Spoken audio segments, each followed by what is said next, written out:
Welcome to Dolly Talk. This is Dolly. How is everybody doing?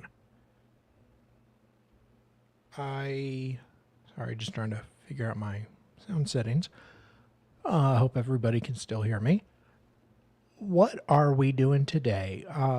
Well, a few days ago, it came to my attention that there was a interesting case in Ohio. Yes. A slight buzz.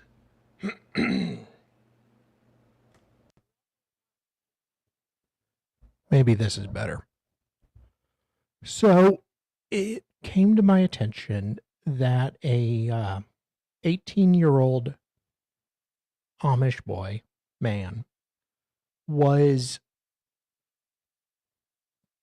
perhaps not adhering to the tenets of his religion as closely as one might think.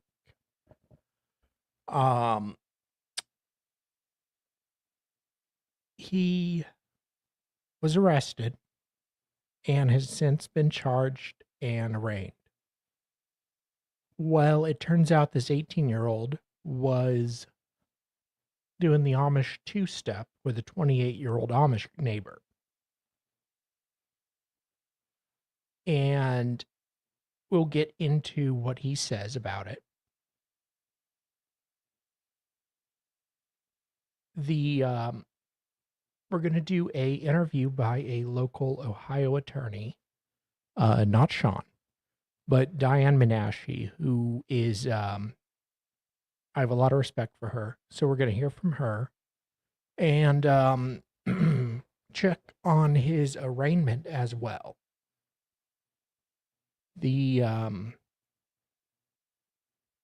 So Ezekiel's in some hot water here. But we'll go ahead. Excuse me. Now, God damn it. Freaking StreamYard.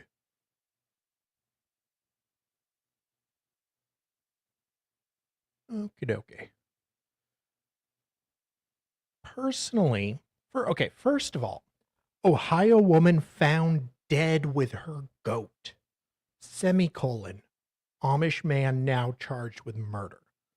This is a very misleading headline. Let's see. Okay, Amber Baker, you should be ashamed of yourself. The goat, okay, guys, the goat is okay. The goat is alive, all right? So you guys don't have to be afraid of that.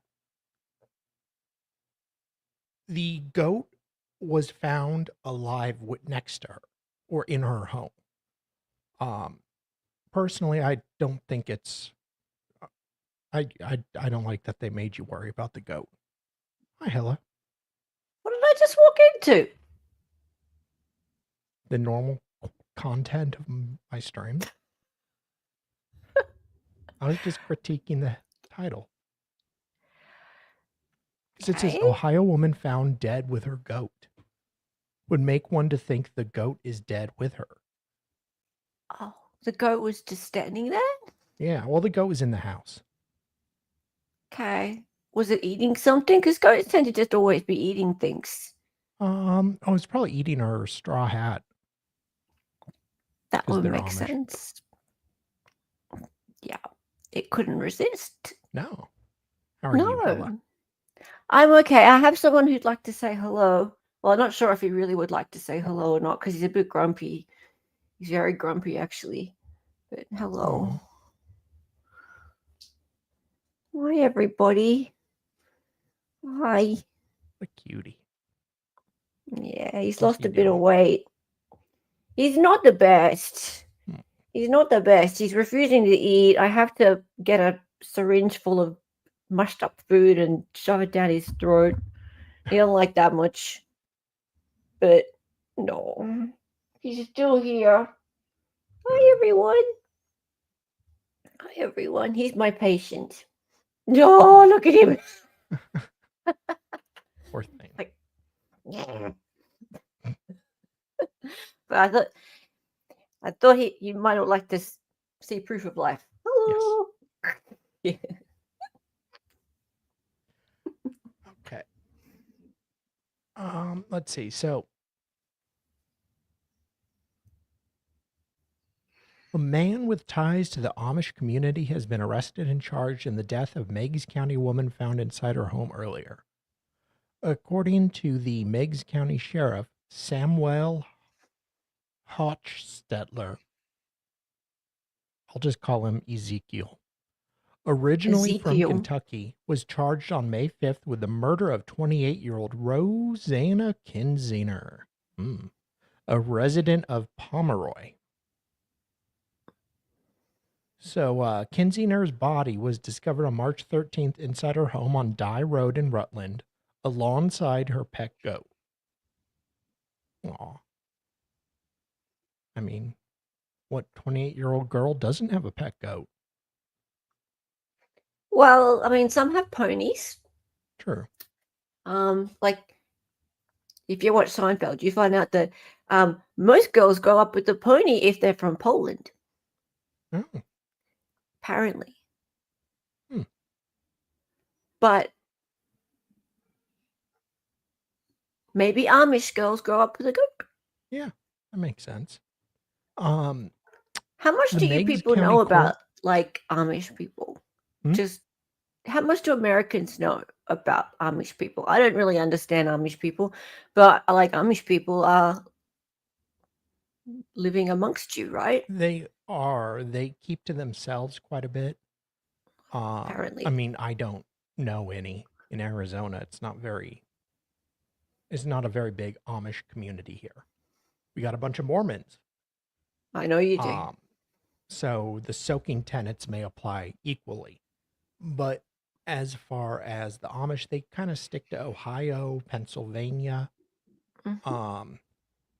Oh, so Sean might know some. Sean may. I do know there was a very large effort by conservatives to get the Amish out and vote. And it was quite difficult. Because while they in are their little horse-drawn carriages. Yes. And while do they have horse-drawn carriages? I'm sorry? Do they have horse-drawn carriages? Oh yeah. Oh, really? Occasionally they'll get a DUI on one. It's happened. Really? Or people get into accidents with them. They live in their own communities, but they do interact with the outside world a little bit. God. So they'll like kind of use the roads and stuff like that.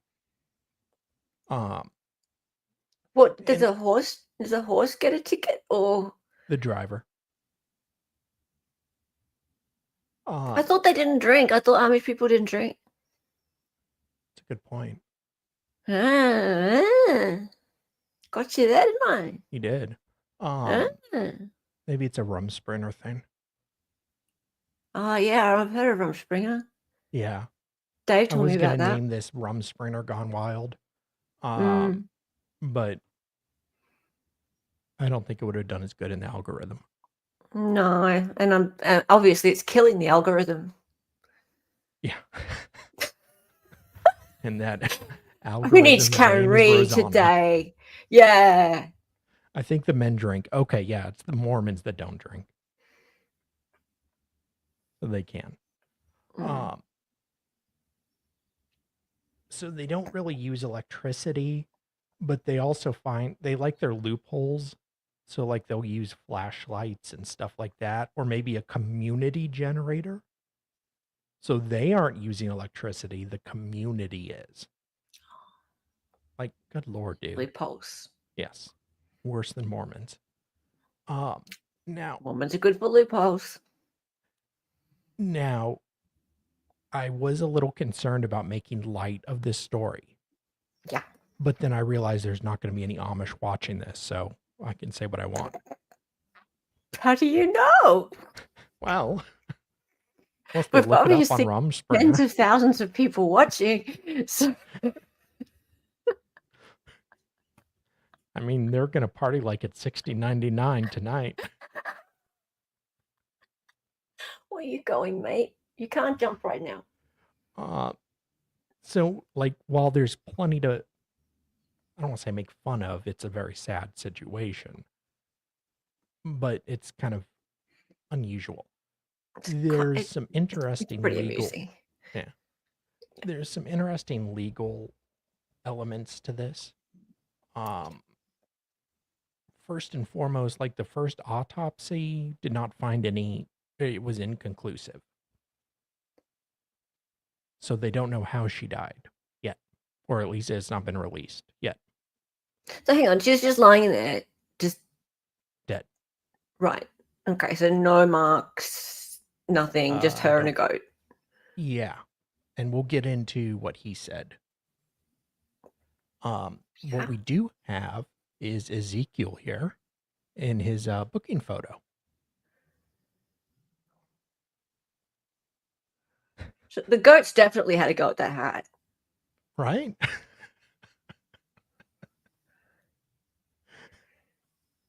That's our boy Zeke. Is he real? Yeah. I mean, he's kind of a stereotype of an Amish. He looks like a stock photo. I know. No. That's our boy. We'll see him at the arraignment. For real. Yep. Got his suspenders like Sean. I guess that's an Ohio thing. And yeah. That is not a real photo. Yep. Get out of town. Probably like one of the first photos he's ever taken in his life. His name is actually Samuel, but I just like to call him Ezekiel. Samuel. That's actually better. Don't call him Ezekiel. Samuel is good. Yeah. Samuel. Not Samuel. No, Samuel. No. Samuel. Yes. No, half Irish. No, we don't have any Amish. What's a Hutterite? I don't know. Hutterite. Mennonite is like a type of Amish. No, we don't have any of them. I guess they wouldn't have flown down there.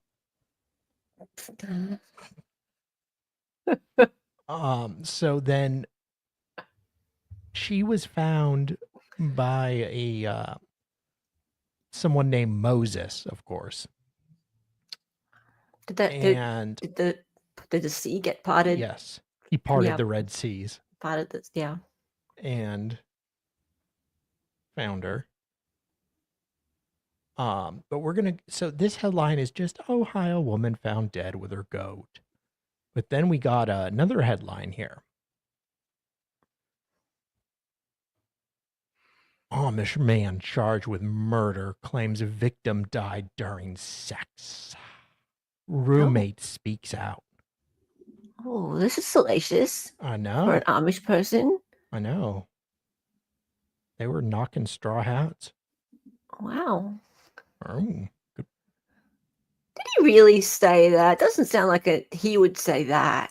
Well, there's some issues because he, I don't know if English is the his first language. Hang on, what do Amish people speak? Pennsylvania Dutch. What? Is that such a thing? Apparently. He had to get a translator. It's the Queen's Dutch. Dutch? The Queen's Pennsylvania Dutch. There's another language in Pennsylvania?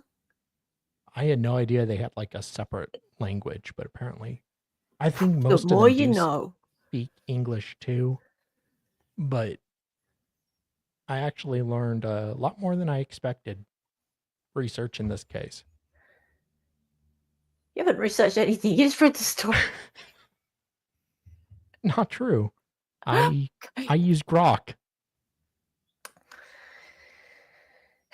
So the suspect allegedly admitted to police he put a blanket over her, the victim's head, during sexual intercourse, as one does.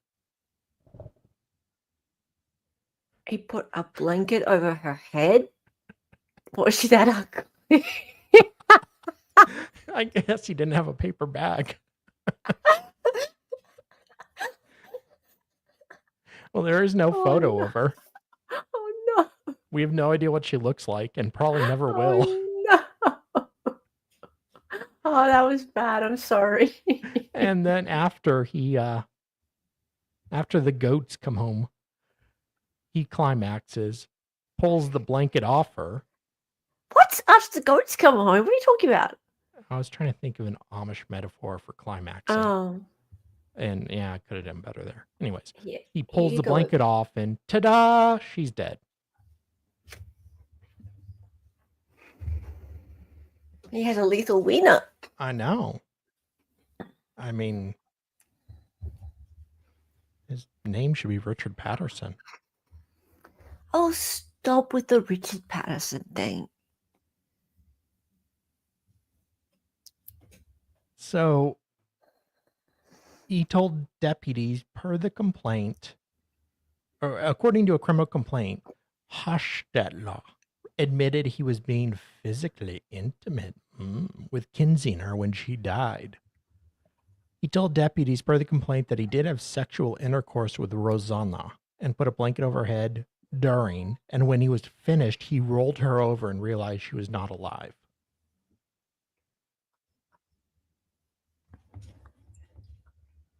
He rolled her over. Mm-hmm. Oh, so she was Oh, face down. maybe. So not only did he need to put a blanket. I'm a bit concerned about this whole situation. Like, it sounds like, I don't know if this is consensual. Well, that's the interesting thing. Well, the interview will get into that. Okay. What, is an interview with him? No, not with him, but with a Diane Menashe, a Ohio attorney, who's actually apparently represented in Amish before and talks about it. So who's she representing? No one here. She's just talking about the case with somebody from Long Crime. But note, he isn't charged with rape or necro. Yeah. Correct. Right now. Yeah. It's how he's charged is interesting. Okay. So while I'll wait. It's tawdry and salacious, which attracted me to the story and is all I care about. What is interesting to the viewers are the legal elements now. Okay. Something for everybody. Sure. And he used to be in Kentucky and he'd recently moved to Ohio. So we are terrible people. We really are. We're all going to freaking hell. It's a whole lot of us. Him first. Oh, shit. Actually, no, first. Woman comes clean about alleged twin swap after Amish buggy crash that killed 2 children. Good Lord. What is this? The Amish celebrity news?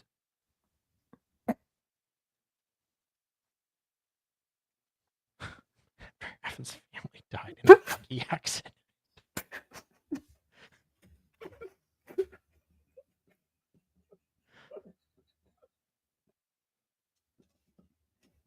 God, I'm going to get all kinds of comments now. If you're lucky, like if you get enough people watching.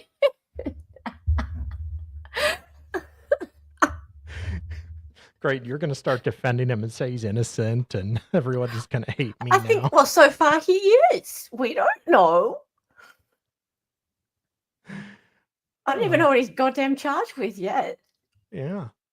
Okay, so let's see. We can do the arraignment. What time is your stream? 7? Yeah. Okay.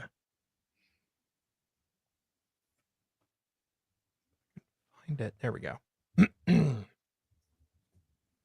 Ooh, that's not him. That t-shirt's working hard. God damn. Sorry, I was just looking at his pants. There's our handsome Amish Mo Howard.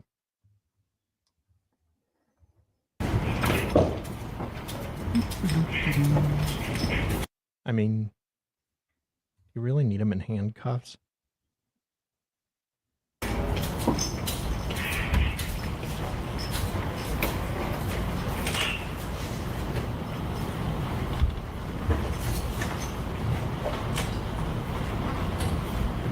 Got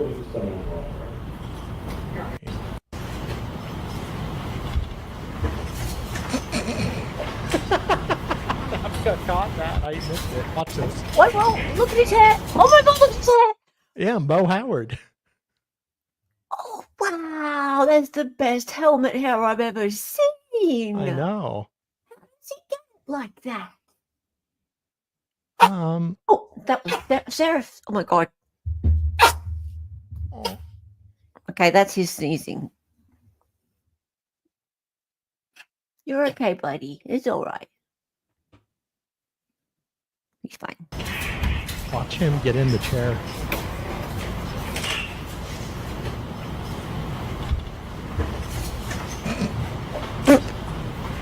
Oh, these chair things. It's quite unusual. Whoa.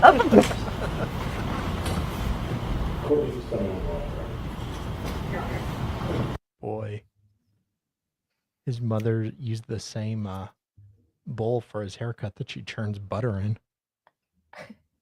I don't understand how that's physically possible to get your hair like that. I know. And he's in jail. Like, he hasn't got styling products or anything.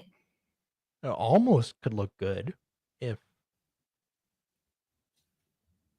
he, like, it kind of looks like a mentally challenged Ringo Starr. It's so perfectly rounded. Like, I know. How does he do that? It's curled under, and I'm impressed. I know. It's horrible, but I'm impressed. It is. Yeah. He's going to demand to work in the kitchen to continue getting access to the equipment needed to cut his hair. Samuel Hochstetler, CRA 25145. Counsel in the courtroom, if you would please identify yourself for the record. Yes, Your Honor, thank you. James Steamy, Mexican prosecutor here at the state of Ohio. All right, please report correctly on 116 Mulberry Avenue, Ohio, representing Mr. Samuel Hochstetler. Thank you very much. Gentlemen, we're here today on a matter with Mr. Hochstetler on about May 6, 2025, filed in the Meigs County Court on about May 6, 2025. This is a complaint alleged on or about 12 of March 2025 in Meigs County, Ohio. Okay. Hold on real quick.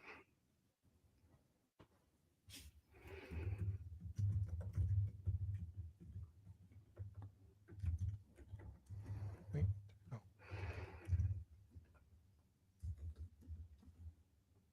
What's going on? I'm sorry. I clicked the link Half Irish gave me. There we go. God damn it. Okay, so 4 Amish siblings dead, 1 missing. Mom survives when buggy overturns in Kentucky Creek.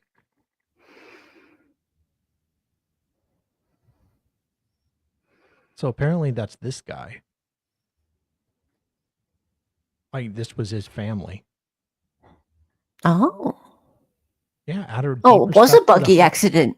Hochstetler in the Amish community of Bath County. All funeral See, homes. I never trust Matt for always think he's just making stuff up. I know.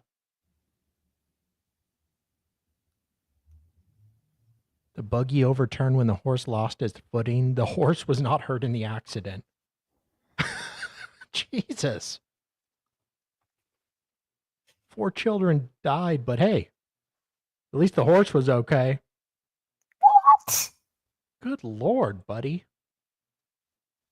Whoa, buddy.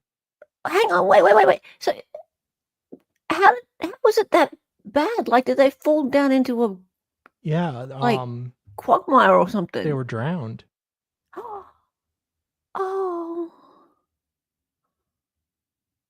Wow. She said she didn't sleep a wink last night. The folks she works with here are the same way. It's really just a devastating thing to happen here, especially with everything that's happening already with the coronavirus. Boy, first corona, then this. There is a high water hazard sign posted near the area of the incident. He said there was a heavy rain in the area for 2 or 3 hours Wednesday afternoon, and it caused flash flooding. Wow. Wow. boy, Samuel. Poor Samuel. I mean, they're Amish, so they got like 20 kids, but I got some to spare, but still. well researched. Yeah, thank you. Mavka. You are, Mavcar. I don't want to see the rest of your tabs, but Well, yeah. no. But well done. Yes. Okay, let's back here. Hochstetler did violate Ohio Amish Code Section 2903.2, murder, an unclassified felony. Mr. Hochstetler was previously arraigned in this court. A bond of $1 million cash was set to secure his appearance here today. Mr. Cleveland is appointed counsel. And the purpose of our hearing here today, of course, is a preliminary hearing regarding this allegation.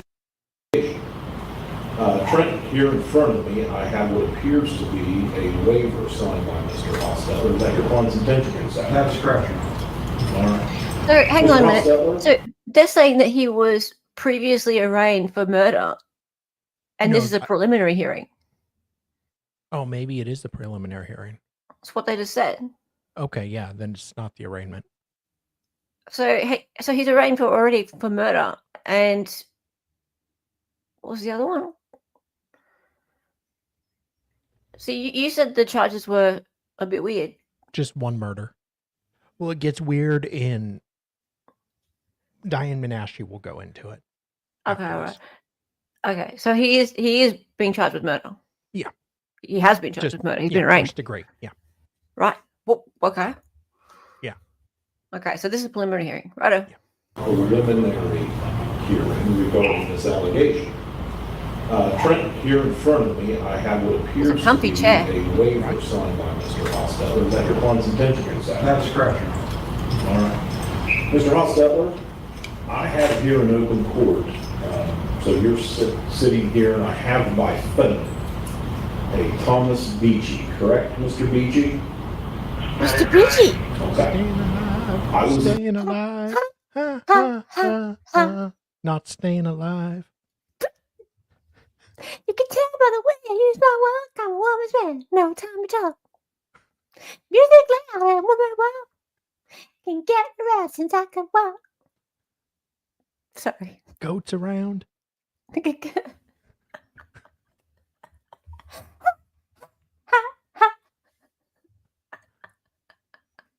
Already dead. Already dead. No longer alive. No longer. No longer alive. No longer alive.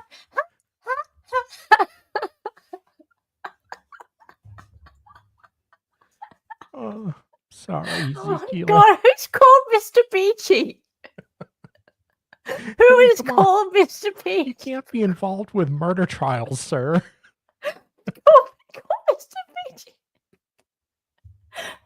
Who is called Mr. Beachy?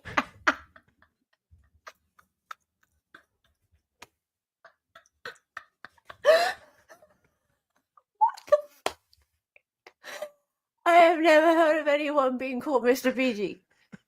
Right? Did he change his name by deed poll because he's such a married big fan into of the it. Bee Gees? Right? It'd be, it'd be hilarious is if he were like a coroner or something. Dr. BG. Staying alive, staying alive. Or worked at a cemetery. A cemetery. Grave digger.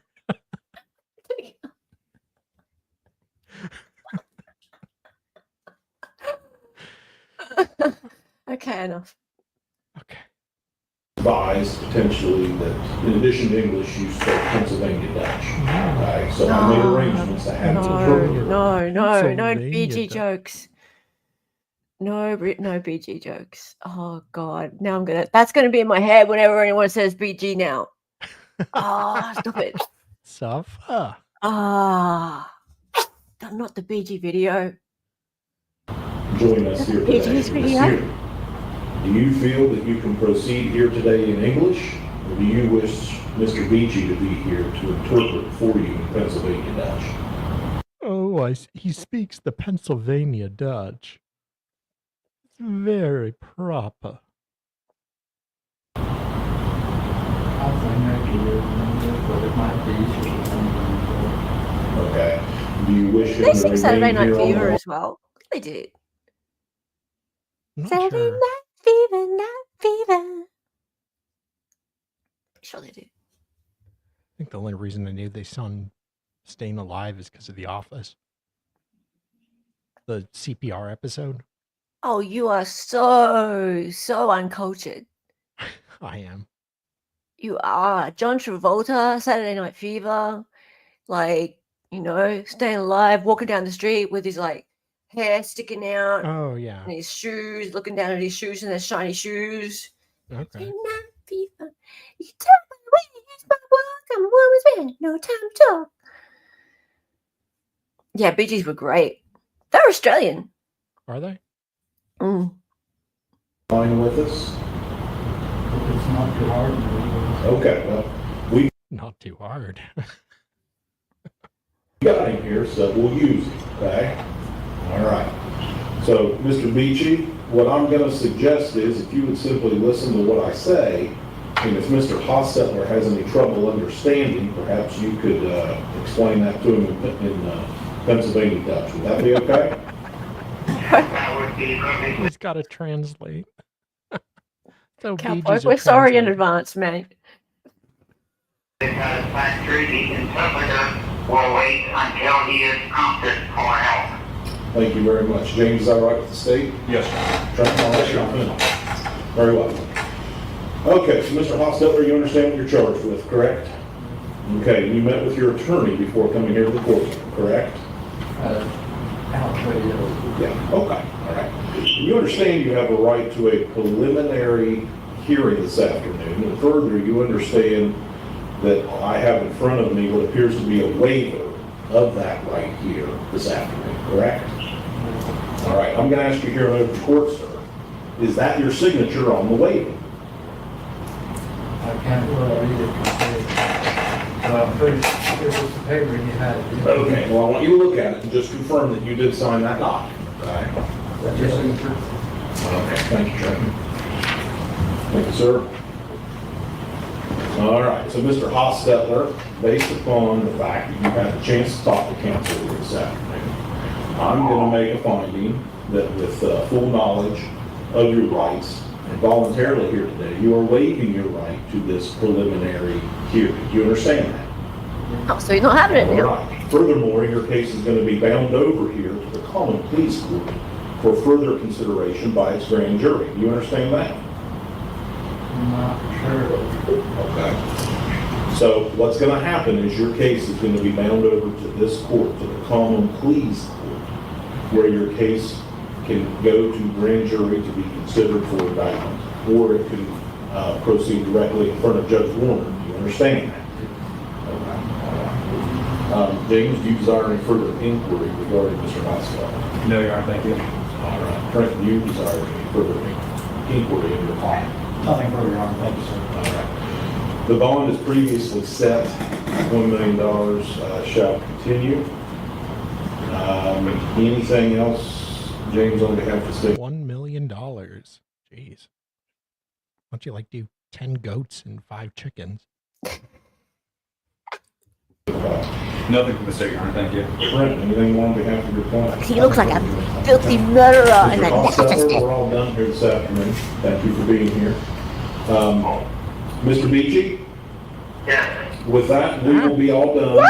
You have my contact information. Please send me an invoice for your services, okay? Thank you, Your Honor. The interpreter will do that. Thank you very much, sir. I'm gonna hang up. How much? How much? Thank you. Bye. Courtney, if you'll close the record. He's just thinking, I guess my parents were right when they said no sex before marriage.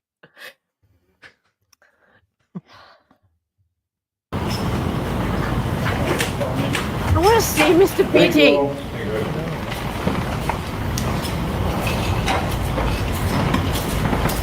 Good luck, Mr. Hochstetler. Good luck, Mr. Hochstetler. Oh, look, I knew about Amish. I knew they existed. I find them extremely amusing. You back to Okay, so I knew they existed, but I kind of didn't really believe it. Oh, I was kind of it's like, so these people actually like live amongst you very outgoing and loud Americans my because they're kind of the antithesis of yes. the stereotypical American that Australians sort of They know of. interact with us. Do they? They must hate you. No. They just live very different lives. They're very easygoing, turn the cheek, shun violence, forgive and forget. They're in rural areas, so they kind of can band together. They shun violence, they forgive and forget, they keep to themselves. So they're the opposite of other Americans. Basically, Yeah, so they must not really like you guys very much. I don't think they judge. They're very isolated. They also don't judge. Yeah. Again, not very much like general Americans. True. But yeah, they use our like roads to like get from place to place. they use our roads. Yeah. They'll go shopping. They sell products to us, like our food, they'll build stuff. They're great at building. Like they can raise a barn in a day. Like they just like get together and like the whole community just like lifts like these huge like buildings all at once and just it's really impressive. Like their craftsmanship and how they live is really fascinating.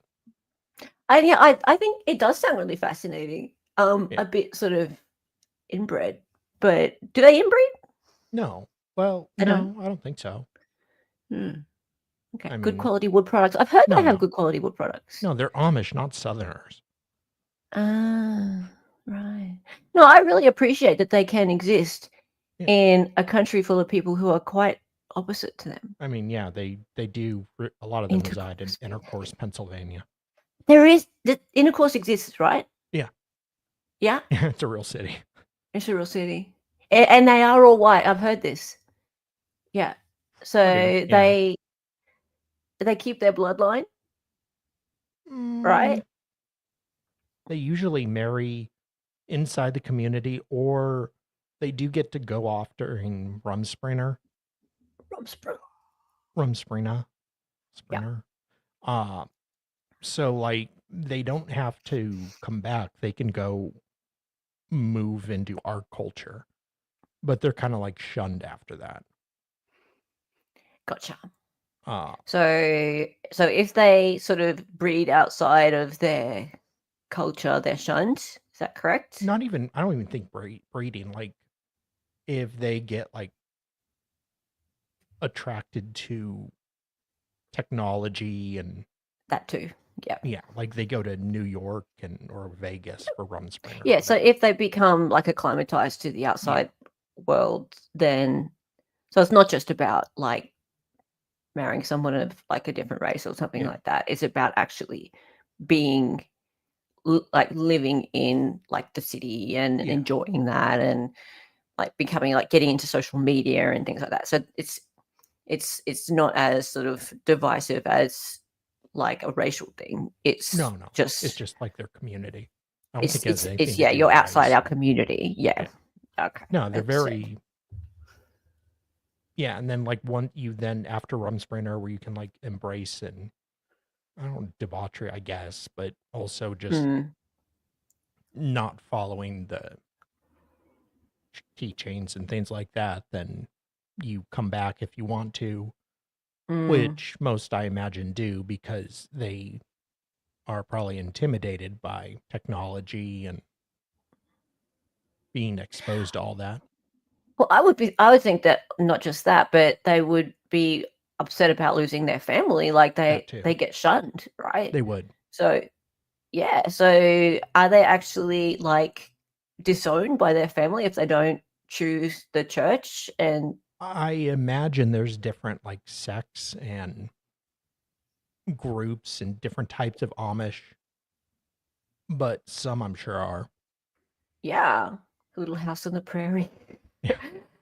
Yeah, yeah, because I'm like, I don't in our terms, we would call that like cult behavior, but I'm sure it's not, No. right? Like it's a religion. That's how it is. Yeah. You know, it's been existing for a really long time, and that's how they live. But if they go out and they don't choose to come back, and the choice is between that and having their family, Yeah. that's a really hard choice, isn't it? Yeah. Yeah. Yeah. Anyway, keep going. Okay. So We offer our deepest condolences. Joining us now from Ohio to talk more about this case is criminal defense attorney Diane Menashe. Thanks for being with us here on Law and Crime. How unique is it to have a criminal case like this in the Amish community? Unique. I know we were talking beforehand, and I had a sex offense case some years ago in Guernsey County, but as we sort of all know about the Amish community is they're very insular. And then also there's this other component of one of their tenets is to forgive and forget. So truly, if individuals in the community do learn or know of potential criminal conduct within their community, upon a confession, there is the tenet that they should forgive and forget. So, and this is the courtroom for Samuel. What's with that? Is that a lady in the second row? In the yellow? Yeah. Yeah. And those are all the Amish.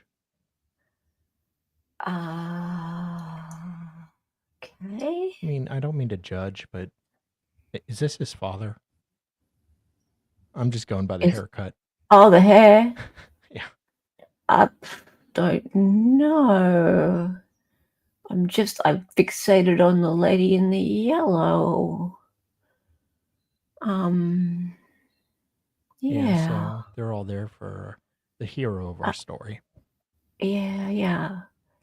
Okay, makes for moving on. I not don't want to say anything reporting mean. externally of criminal offenses within that community.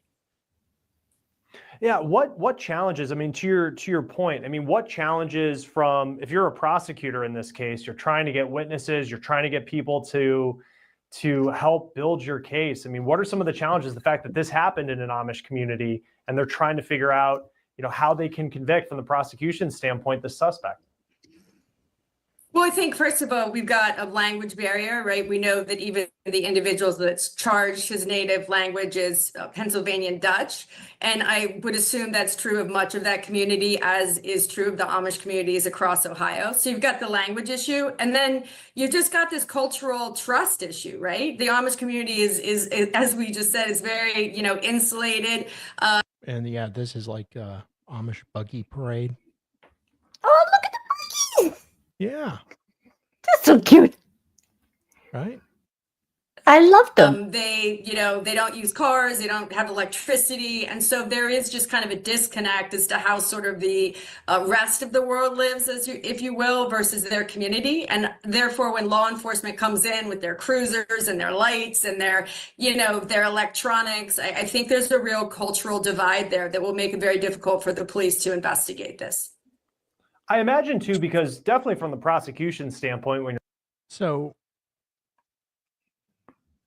that's a very interesting part of this, is that they're going to have trouble investigating this because the other Amish, and Diane talks about it a little bit later, like even when she was trying to help an Amish person she was representing, she had a hard time getting the other community getting the community to trust her and talk with her. And she had to sit down with them for a while. Amish can hire a driver to take them to work and use machinery on the job, but not have a personal vehicle, depending on the sect, of course. Yeah, it's kind of fascinating, actually. you're trying to figure out and build your case. But even from the defense standpoint, I mean, you're a criminal defense attorney. I mean, what are some of the challenges that a defense attorney might run into? Because I assume that the suspect has never needed to deal with an attorney before. And, 100% You when I assume. did the case that I mentioned, it was, we went to the community to do field interviews, and we had to really spend a significant amount of time, 3-4 trips just to meet the individuals before we could, start doing our investigative efforts. So, and I was on, the individual side, if you will. So, yeah, I think it's really difficult. There's a lot of trust building that you've got to gain, and which isn't necessarily true in mainstream America. And even for you as a defense attorney, I mean, how in Ohio, and I know Pennsylvania, places like Lancaster, another place where there's a large Amish community, but like how available is a translator in Pennsylvania Dutch? You'd be surprised about that. I think, because you could certainly, there's dialects, right? I think you would be surprised about that. But where I think that interpreter issue comes into play is that it sounds as if sort of the main piece of evidence they have against the individual that's been charged is his statement. And it sounds as if there wasn't an interpreter there when he made a statement. So I presume that could lead to suppression issues down the road as to whether that's. So that's one interesting legal fight that's going to be coming up is the suppression. That'll get suppressed then. Possibly, depending on how well he knows. I mean, it probably should. How well he knows? How well What do he you mean? knows English. I think, and if he gets a half decent attorney, that will get suppressed because his first language is not English, and if he's struggling at all and he spoke but there was no interpreter. Second language, okay. Yeah. So for that, if the first language was English and he was speaking and there was no interpreter, they should have provided him an interpreter. So it's quite simple, really. That should be suppressed. Anything he said should be suppressed. Statement was knowing, intelligent, and voluntary, but that's yet to come. But it seems like an issue that will rear its head. And when you look at this indictment, I know that initially the cause of death, it was suspicious, but it was inconclusive. And then now, there's a statement that apparently he says they were having sex, and then this woman ends up dying. What stands out to you about kind of the headline pieces of evidence that'll be at the center of this case? Checked the Meigs County Common Pleas Court docket this morning, and it looks as if he's only been indicted on one single count, which is murder. And they indicted him under the A subsection, which is that he purposely caused the death. And so this part's interesting. What's interesting is the absence of any other alleged sex offenses in the indictment. There's no rape, sexual battery, nothing. And so one would in the implication is that then the state's theory is that the sex was consensual, but at some point during the sexual, situation that he then purposely caused her death. But I have to tell you, after I read the media and I checked the indictment, I was really surprised not to see any charged sex offenses. So I don't understand how they are getting to murder. Yeah. Like what's the cause of death? Do we know what the cause of death is? Not yet. She suffocated or something? Like possibly, but the autopsy was inconclusive at first. At first, so we don't know the end result? I don't know if they've released a second opinion on it yet. Okay. Because, if there's no grape or anything like that, supposedly he put the blanket over her. That's what he said. Okay, well, but, and that could get suppressed yet, but still, even if he did put the blanket over her, a blanket shouldn't be enough to suffocate her. No. But, if she had her head down, this could be just an accident. Could be. Yeah, and it's intentional, is it? Oh, we don't know what the classification is. They're saying it's intentional, first degree. So he intended to. And there's no other marks on her or anything like that? Not that the coroner noted. Yeah, we don't even know if it was a homicide. We don't. The coroner, the ME, they haven't even given a cause of death. Yeah. This is weird. This whole thing's weird. I mean, maybe the goat did it. Yeah, right. So, I mean, while there's a lot to make light of, there's actually a lot of questions. And So there's a lot of questions. yeah. Yeah, because I imagine, and you're the attorney, I'm not, but would that open the door if you're a defense attorney for this suspect and clearly there's no surveillance cameras inside the house that, well, they were having consensual sex and then you could argue that it was an accident? Well, right. And actually the subsection, there's another subsection in Ohio under the murder statute that if you're essentially committing a felony and the person dies, as long as it's the proximate cause, you could be found guilty of murder. And so I say that because it's almost an easier way to prove murder, and they didn't charge him under that subsection. So really interesting, again, that they've just charged him with purposely caused the death. And to your point, there's not going to be any surveillance. And even it sounds like this was, this is a delayed indicted case. I mean, 2 months went by, right, before they even charged him and questioned him. So there's certainly probably a spoliation of evidence issue there as well. Are you surprised that it took so long I'm always fascinated when a death can be inconclusive, and for then it to be, apparently, again, they were having sex and then something happened and then she winds up dead. But just in your experience, for it to take so long to figure out how somebody died? Well, it makes it a tribal case, doesn't it? Like, how do they do an autopsy? It's inconclusive. Of course, we know from an autopsy, they're looking at things like, is force, cause of death, any type of trauma that would include, not just head, but all over the body, including vaginal. And they said it was inconclusive. And then it seems as if, based on the reporting and the media that I've seen, there's no DNA, there's no forensics. They just have his statement. And again, I think that will be interesting how that cultural piece, when they questioned him, if there was an interpreter there, et cetera, like how that statement, the efforts to suppress that statement, and then what will remain without it if they can't get it suppressed. Ignorance of the law isn't an excuse, but I assume in the Amish community, I mean, the idea of like Miranda rights and what to say, what not to say, that's something that they really don't know. Does the law in any way look at a community like this? And there are similar communities, I think, just very insulated communities of people that are not part of I don't know if mainstream society is like a fair word, but like, the Amish community, to your point, they're very insulated. Does the law see them any differently than they might if this case had happened in Columbus?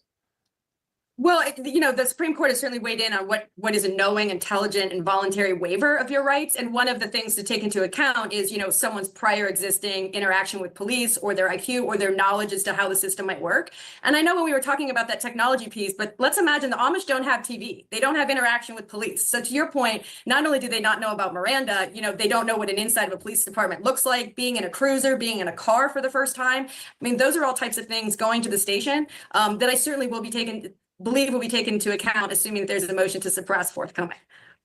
And I know we have a 911 call that was made by, I believe it was the roommate of the suspect. So he knew how to use a phone. And I know, I think people who, you live in Ohio, I went to school in Pennsylvania, I think people think that they're maybe less attached to technology than maybe we realize. Like they know how to use phones in many cases. But as far as kind of building up this case, what are some of the challenges, even if you're a defense attorney and you're trying to figure out how you have witnesses that might be able to testify with you to kind of get past some of those cultural differences? Yeah, I think first of all, just, the defense attorney that's been appointed on this case is going to really have to come to understand, if they don't currently, that cultural piece, right? And then understand, to your point, the technology and how that community was operating, the access that he had or didn't have to her. And then I think it's going to be, as it always is, right, is keeping the state to their burden of proof, which is proof beyond a reasonable doubt. In the absence of forensics, an eyewitness, an inconclusive autopsy, and maybe a suppressed statement, this could be a case that, that could well be very difficult for the state of Ohio to prove and meet their burden of proof. And apparently he gave a statement saying what happened, and then that's really kind of a key piece. What, just from your experience, are the conversations like with someone who's Amish, trying to get them to understand, like maybe if there's a plea that's put forward by the state of Ohio to get them to understand like what's happening when, they maybe have never been in a car, and then now they're looking at spending, he potentially could spend the rest of his life in a prison. Right. And I know the bail is set right now at $1 million, that he's locally incarcerated. I think one of the things that I did when I did this case is involve the elders. As you know, Chris, the individual that's been charged is just 18 years of age. So I certainly think part of that trust and building that relationship will not just be to have an interpreter, but to engage a trusted elder or someone within the community that you can use sort of as a liaison, if you will, because there are cultural differences. And while there's attorney-client privilege, you first got to build that trust up with the client. And that's also going to come with some education to your part. The laws in Ohio, or what does purpose mean? Those aren't things that someone that is 18 and Amish would most likely understand. Just take us in, as you live in Ohio, you've been to this county where this case is taking place. Just kind of take us inside what these communities are like for people who have never been around an Amish community. Well, Meigs County is a very rural county. When you think rural Midwest, that's Meigs County. Very lower class type county. And with respect to the Amish, I know we were joking before we jumped on, but when you're in Meigs County, you're oftentimes on every road, sort of a country road. The buggies are in front of you, you can't pass. So when you live in those counties, you're very familiar with the surrounding Amish communities. And I will just tell you that there isn't a whole lot of intersection between, as we've been saying, sort of this mainstream America and the Amish. But for they do have food stands along the roadside, et cetera, that cars can stop at. But really, otherwise, there is very little interaction. I think just for those that live on the coast and aren't familiar with living amongst the Amish, it is unique for sure. Yeah, you have experience, but also when you think of some of the people who are prosecutors, just the legal system, knowing that there is a pretty large Amish community in Ohio, how, for as unique as a case as this appears to be, at the same time, what type of experience do prosecutors typically have with the Amish and kind of understanding what they may run into in a case like this? Or are there experts that you can hire who somehow have an understanding of the Amish community that could help either a defense or a prosecution? I have to tell you, this case is getting so much attention because it is the Amish piece, right? And so I think that does go to show that as much as, these counties have a significant Amish population, we just don't see criminal charges against those in that community often. So I think even prosecutors don't have a very good sense of how those communities work and the cultural divides. And also there's this forgive and forget principle, a tenet. I don't think we can forget that because they truly adhere to that. So that's very interesting. If someone knows that something's been done and someone owns that action, if you will, then the listener is supposed to truly forgive and forget, which would make difficult for witnesses. And I know that became a very interesting issue in the case I had. Okay, I'm going to end it here. Are you ready for your stream, Hella? Yeah. Okay. I'm going to Okay, I'll pop off then. Okay, cool. See you guys there. See you in a moment. Toodles. Ta-ta. Okay, so I'm going to redirect you over to Hella, but Lazy says Amish areas are a destination for weekend lawn drives, very popular. Yeah, I live in Arizona. I don't think we have any really here, but supposedly they're really nice people, and they like to sell stuff, they interact, and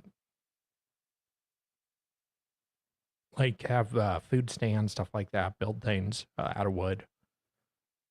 But I'm going to end here and redirect over to Hella. She is covering the Becky in being arrested and Eric Bland's reaction to that. I'll keep my ears peeled for some more updates to this and do another stream soon. To be replay crew for Hella, no problem putting away. Pretty crazy case even without the goat. Yeah, it's really weird, and it sounds like it's going to be a difficult case for both sides to just get to court and get all the evidence needed to present a case for both sides. But I'm going to end here. I'll be back tomorrow for some courtroom roulette at 10 a.m. Looking forward to more. Oh, thank you, Blazy. Yeah, it should be fun. So, thanks, guys, for being here, and I shall see y'all over at Hella's. Have a good day.